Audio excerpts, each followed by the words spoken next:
The Galactic Council cast humanity out.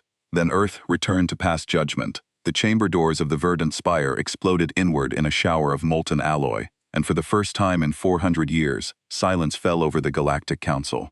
Ambassador Kelvax Thurin of the Meridian Compact rose so fast his ceremonial robes tangled around his lower limbs. Beside him, the Vren matriarch's crystalline mandibles froze mid-sentence. Every delegate in that vast amphitheater, 41 species, 11,000 years of accumulated law, turned toward the breach. A single figure stood in the smoke, human, unarmed, wearing a simple gray coat that did not belong to any military uniform in the Council's records. "My name is Administrator Naomi Osi," she said, her voice carrying without amplification to every corner of the hall. 412 years ago, this council voted to exile humanity from galactic civilization. You called us feral, unpredictable, a contagion of violence that could not be permitted to spread among the stars. She let the words hang. We're here to discuss that vote. Behind her, framed in the doorway, 3 more humans entered, unarmed, unhurried, while outside the spire's transparent dome, something vast eclipsed the twin suns of Corvith Prime. Something that had not registered on a single sensor array until the moment it chose to. But none of this had begun that way. It had begun 400 years earlier, in a much smaller room, with a single vote that humanity was never meant to survive. 412 years earlier, the Exile Tribunal convened in the old chamber of Corvith Station, back when the Council still numbered 30 species instead of 41. Earth's ambassador, a soft-spoken diplomat named Chidi Adewale, stood alone at the center of the amphitheater floor, surrounded by delegates who had already decided his species' fate before he'd finished his opening statement. "You fought 2 world wars in a single century," said the Threll speaker, his 4 eyes narrowing in something between disgust and fear. "You developed weapons capable of ending your own biosphere, and you built them anyway. You are not a civilization. You are a controlled detonation waiting for its fuse." "We are a species that survived our own worst impulses," Chidi replied. "That should count for something." It didn't. The vote came back 41-1, only the small, insectoid Kathir delegation abstaining, citing insufficient data. Humanity was to be stripped of council membership, denied access to the Jumpgate network, and quarantined behind a containment fleet stationed at the edge of the Sol system. No human ship would leave. No alien ship would enter. Earth would be left to its own devices.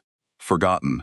A cautionary tale whispered to alien children about the danger of unchecked minds. Chidi Adewale's final words to the council, before the guards escorted him out, were recorded and then buried in an archive no one expected to open again. "You're not casting us out because we're dangerous," he said quietly.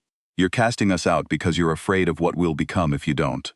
The council president at the time, a towering Vashari named Doramel, waved the comment away like smoke.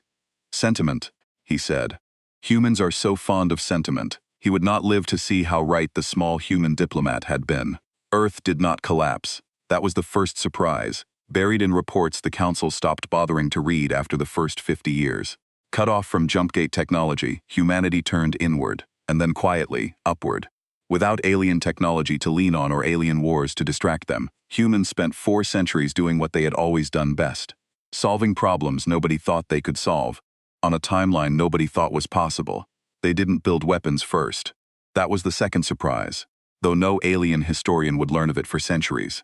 They built medicine. They built infrastructure. They ended hunger on their homeworld in the first 90 years of isolation, something the Council itself, with all its ancient wisdom, had never managed across its own member worlds. They rebuilt their oceans. They stitched their broken climate back together. Generation by patient generation, the way a surgeon closes a wound they caused themselves. Only after that did they look outward again. The containment fleet stationed at Sol's edge, 600 Meridian warships meant to keep humanity boxed in, began reporting strange anomalies in the outer system around year 280. Sensor ghosts. Gravitational ripples with no visible source. Twice, patrol vessels vanished for exactly 11 minutes and returned with no memory of where they'd been, their logs perfectly, suspiciously intact. The Council dismissed the reports. Humans were quarantined. Humans had no jump technology. Humans were, by every metric the Council understood, still exactly where they'd left them. That was the Council's third mistake, and by far its worst. Back in the present, in the ruined chamber of the verdant spire, Naomi Osi walked to the center of the amphitheater floor, the exact spot where Chidi Adewale had once stood alone and been condemned. 400 years ago you measured us by our past, she said, by the wars we'd already survived, not the peace we were capable of building. You didn't ask what we might become, you were too afraid to find out. The new council president, a Cathar elder named Severin, descendant of the only delegation that had abstained centuries before, rose from the high dais. Her voice trembled, though whether from fear or something closer to shame no one could say. What is it you want, Administrator? Reinstatement? Reparations? Revenge? None of those, Naomi said. We want you to see something. She raised one hand. Outside the dome, the vast shape eclipsing Corvith's twin suns began to move, not toward the spire, not in threat but sideways, unfolding like a flower opening at dawn. Sections of hull peeled back to reveal not weapon ports but gardens, habitat rings, schools, a city, folded into a ship the size of a small moon, drifting in plain sight above a council that had spent 4 centuries assuming humanity's silence meant weakness. Kelvax Thurin found his voice first, hoarse with disbelief. That's not a warship. No, Naomi agreed. It's an ark. One of 40. We didn't spend 400 years building weapons to make you pay for what you did to us. We spent them building somewhere worth living, in case you never let us back in at all. The Vren matriarch's mandibles clicked in something like genuine astonishment. Then why breach our doors? Why the show of force? Because you wouldn't have listened to a request, Naomi said simply. You'd already ignored one 400 years ago. But you will listen to a demonstration. That wasn't even the biggest surprise waiting for the council that day, because as the Ark ship continued its slow, silent unfolding above Corvith Prime, a second vessel began decelerating from the system's edge. Smaller, sleeker, and utterly unlike anything in any species' databases. Where the Ark was an act of patient creation, this ship was something else entirely. A needle of dark alloy that made every sensor operator in the Spire's control tower go pale at once. Identify that vessel, Severin demanded, though she already suspected the answer. Unknown design, came the frightened reply. But, Administrator, it's broadcasting an old council registry code. A ship class that was marked destroyed, 400 years ago. Naomi's expression didn't change, but something in her eyes did. Old grief, carefully held. That's the Meridian's Grace, she said. The last council patrol ship that tried to stop our first colony fleet from leaving Sol Space 300 years ago. Its crew boarded us, expecting resistance, expecting the violence you always assumed was coming. What happened to them? Kelvax asked, though he wasn't sure he wanted the answer. We didn't fight them, Naomi said. We fed them, gave them quarters, explained what we were building and why. 6 of that crew chose to stay with us rather than return to a council that had written off an entire species without appeal. Their descendants are aboard that ship right now.